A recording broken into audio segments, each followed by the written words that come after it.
said, oh, man, your defensive prowess is next world. Your athleticism is crazy. Like, your marketability is, like, out of this world. And he's a quiet guy. He doesn't say a lot. He doesn't do a lot. Like, outside of the court, he's himself. But on that court, he's a playmaker. He's a difference changer. And he's somebody that'll be able to relieve, or not even just him himself. We have all type of assets that's able to relieve the pressure of KD coming to the team. And he can just focus on one thing on that we need him. Scoring. Putting that bitch in the bucket. Yeah. So I think KD to the Rockets would make us automatic title contenders.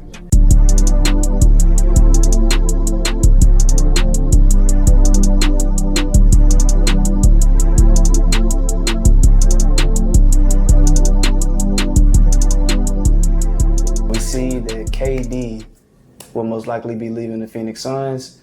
So where do y'all think his next destination is?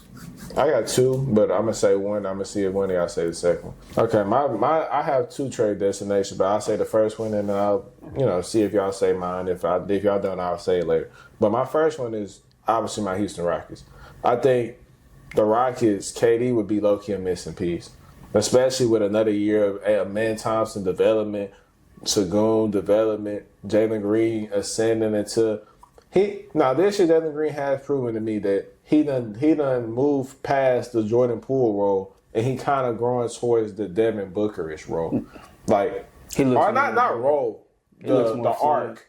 So at first, I had Green somewhere near this Jordan Poole 6-man explosive microwave level guy, right? Like a J.R. Smith? Yes, in a sense. And then Fred VanVleet got injured. But before he got injured, Green was hooping a little bit, so he creeping up and up. But it's inconsistency. So I couldn't really just put him he was a little bit above that Jordan Poole 6-man range, but he wasn't.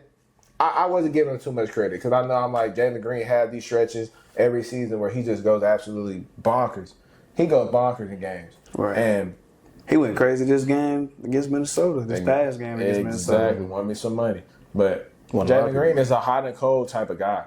So now I'm seeing a little more consistency. I'm seeing him being able to handle the ball more. I'm seeing him be able to make right decisions and get to the basket and not set up all them threes. And when he is shooting threes, he's shooting them at a very high percentage. So I'm looking at it, I'm like, okay, that's something that we can build on. That's something that we can get better and grow on. You could be one of our core pieces to a championship run. So now I'm looking at it, I'm like, if I'm KD, you have your three and D's galore everywhere, from Tari Eason to Jabari Smith to Dylan Brooks to, realistically, we're probably going to lose a couple if we're going to make that trade. So Cam Whitmore will realistically be gone in a trade of that nature. Reed Shepard will realistically be gone. But, oh my goodness, and chill. But I realistically think KD on that team would give them that number one scoring option in a sense, and I would think KD would flourish in that role. Obviously, I'm not saying he's the one option of, on a championship contender of any shape or form, but on a team as the Rockets, I feel like that'll work out perfectly because of the level of defense that we have around him, and also a secondary playmaker in Jalen Green that's able to create his own shot for himself and others. Then you have a playmaker in the post, Shagun. He can give you a little bit of floor space. I'm not going to sit here and say he's a stretch five of no sorts at all. He's not the shooting big, but he's somewhat of a threat out there if you leave him butt naked. I don't know too many teams that realistically will have the trade assets in order to receive a player of KD's arc. And on top of that, we have the money to be able to compensate him what he's worth. A lot of teams, they have 2 stars already on deals. You can't realistically pay KD top dollar. Mm-hmm. And for us, Jalen Green and Sagoon are our highest paid guys on our team, and we're paying them pennies on the dollar for realistically their talent. Sagoon just made an all-star team, and he's not even making $200 million, and Jalen Green's barely making over $100 million. And shoot, realistically, he's a 24-6 guy right now. Yeah. In these last 15 to 20 games. So I'm like, if I'm KD, I'm seeing all this, I'm like, Amen Thompson, he's rising. Like, Amen Thompson beginning face of the NBA level, media coverage. Every time we play, they think he the face of the team. They don't even know Jalen Green's going bonkers right now. They gave up on Green. They said, oh, man, your defensive prowess is next world.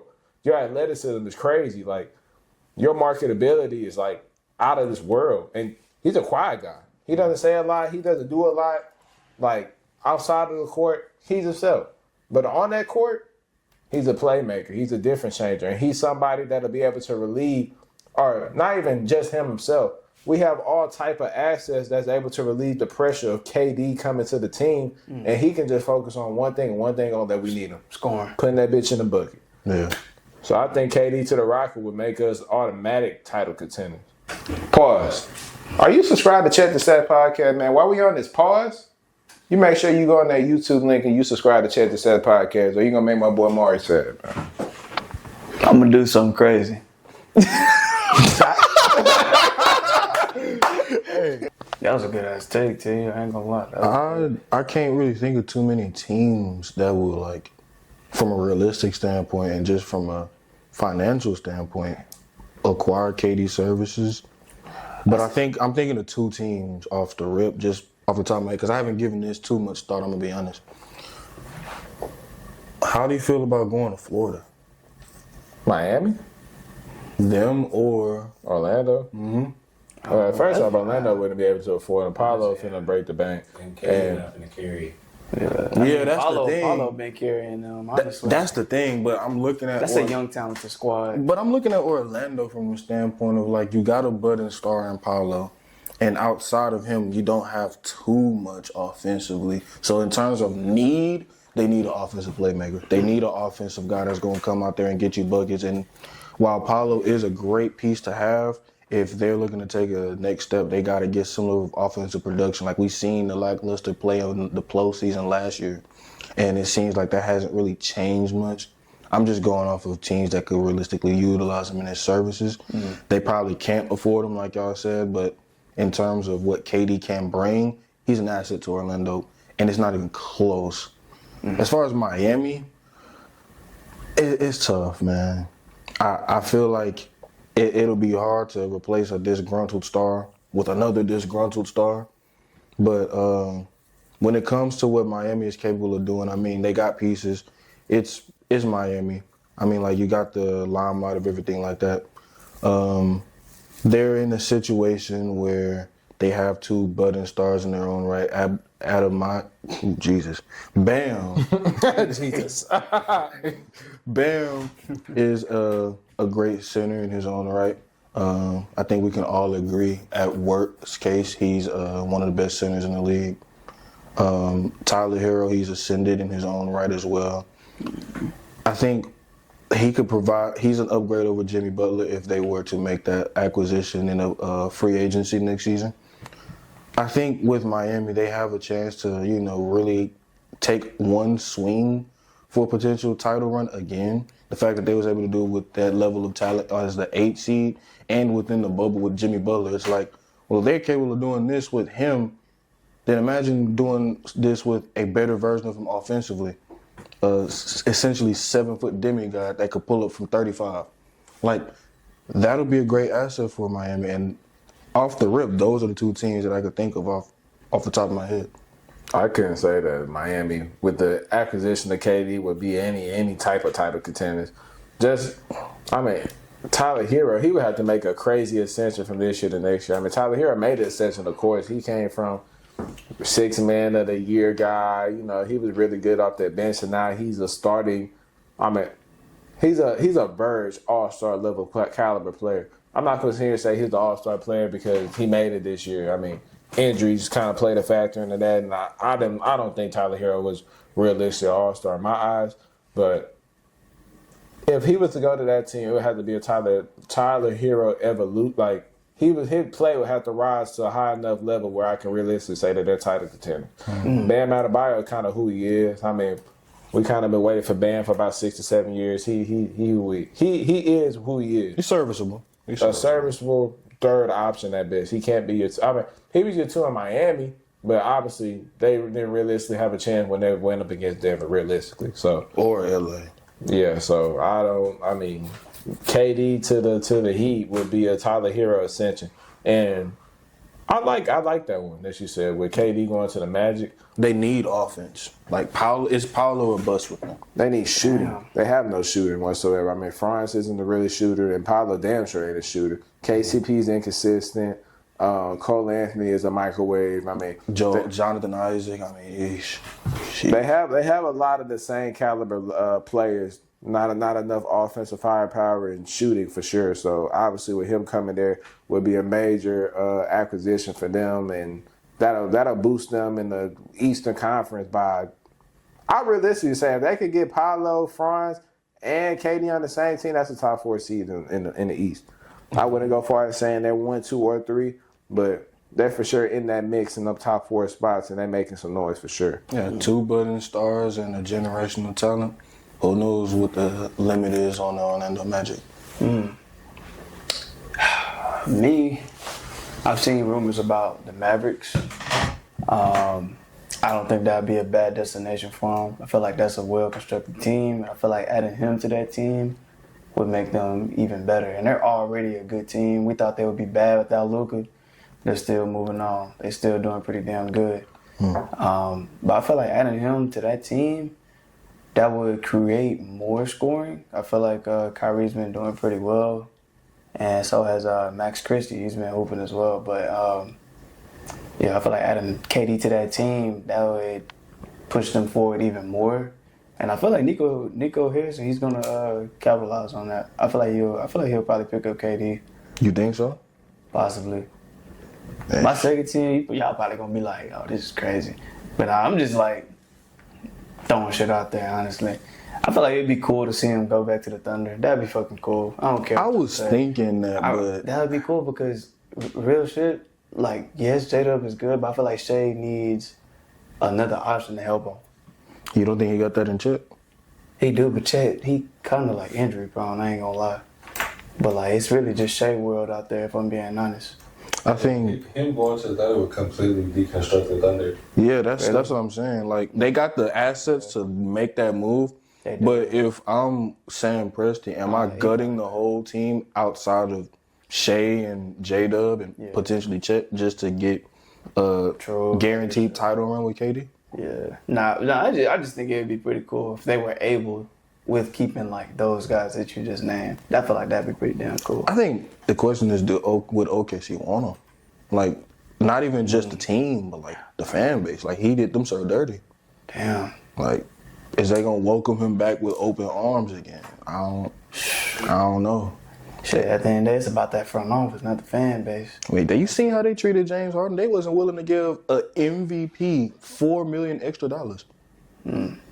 Like, they cut bait. Nah, yeah, that's true. They cut that over there. Hell yeah. Hey. Nah, I feel like, KD to the Mavs, that'd be pretty damn cool. That'd be nice. Hey. I feel like he's going to ascend their play for sure. Their scoring, even though I feel like they score pretty well, but I feel like he's just adding more to it. Like, him and Kyrie, hey, that'd be nice, man. That'd be nice. And you getting him for, and I feel like they got the money to afford him for sure, especially just after coming off Luka. Yeah, they would. Yeah. I feel like they got enough money for sure. Shit, I feel like that's really the only move I can think of. I can't really like think of nobody else. That's not a bad one. If I have one realistically, I'll probably say the Mavs. I'll say if the Mavs get their money situation right, let's see what Kyrie will want in this later stage of his years. I mean, if he takes the Supermax, and obviously he's owing them extremely, and they wouldn't be able to get KD services because KD ain't coming there for no veteran minimum. Hell and no. obviously, He said that too. AD, he's gonna be, he's reeing up at the end of this year. So let's see what AD demands. Let's see if AD leads them with a little bit of flexibility in order to get a star like KD. But I've been hearing a lot of rumblings that's been the talk of the town of KD joining Kyrie and AD to form a big three, and that'll be really dangerous. And I feel like that would be realistically a good situation for them, especially with the depth that they'll have with Max Christie, with Gafford, Lively. I mean, some of those guys will obviously leave because you can't keep a lot of good players when you're trying to get generational talent, no matter the back stage of your career or in the heap of your prime. So I think KD to the Mavs would be a very, very interesting team to be on the lookout for in the summer. But at first I was against it because I wanted Devin Booker from the Suns so we can trade. If we had to trade Jalen Green, I would be cool with that. But now with Jalen Green ascending the way he is right now, I wouldn't be mad bringing a guy like Kevin Durant to complement a guy like Jalen Green, Amen Thompson, and Sengun, and seeing how that team nucleus can build for at least about 2 to 3 years before KD ultimately declines, because he's not going to be playing this way all the way until his 40s. Now, if he is, you know, I'll eat my words for sure, but I feel like not everybody is LeBron James. His longevity is strikingly shocking, in my opinion. Like, LeBron obviously has the greatest longevity we've ever seen, but for KD to be as productive as he is, not only at the age and stage that he's at, but with the Achilles tear, that is crazy. Mm-hmm. That is crazy. So, shout out to him. Still hooping. Still.